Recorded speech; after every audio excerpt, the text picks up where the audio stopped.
మన కవిత గారిపై ఇంకో మన అందరికన్నా 1000 రెట్లు ఎక్కువ ఉండాలని మనస్ఫూర్తిగా కోరుకుంటూ వారికి అన్ని రకాలుగా మంచి జరగాలని కోరుకుంటూ పంచాంగ శ్రవణం చెప్పే ముందు మా కవిత గారు ఒక ముచ్చట చెప్పిండు.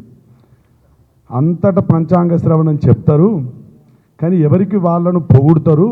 నాకు పొగడుడు కాదు, నా ప్రజలు ముఖ్యం, నా భక్తులు ముఖ్యం, నా జనాలు ముఖ్యం, నా నియోజకవర్గాలు ముఖ్యం, నా తెలంగాణ ప్రజలు ముఖ్యం, నన్ను పొగడుడు వద్దు అయ్యగారు అన్నది.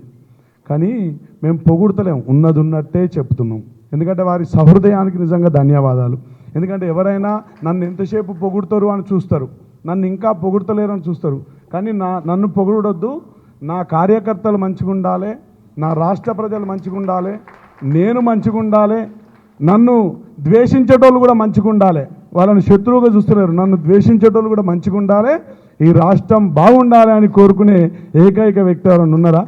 ఇవాళ రేపట్లో శత్రువులు ఉంటే తొందరగా ఏమైనా కావాలంటాం, కానీ వాళ్ళు అట్లనే వాళ్ళు బుద్ధి మారి మంచిగుండి నన్ను ఆశీర్వదించే లెవెల్ ఉండాలి, అందరూ మంచిగా ఉండాలని అంటున్నారు తప్ప వారు ఏమంటలేరు. కానీ వారికి అన్ని విధాలుగా ఈ పరాభవన సంవత్సరము, ఎందుకంటే జరిగే పరాభవం మనకు చేయకపోయినా అయిపోయింది. మనం ఇప్పుడు వచ్చేటి అన్ని మనకు ఆ విజయీ భవ, పరాభవం అయిపోయింది, విజయీ భవ, మనకు విజయం కలగాలని మనస్ఫూర్తిగా కోరుకుంటూ ఈ యొక్క పంచాంగ శ్రవణం తెలియబోస్తాం.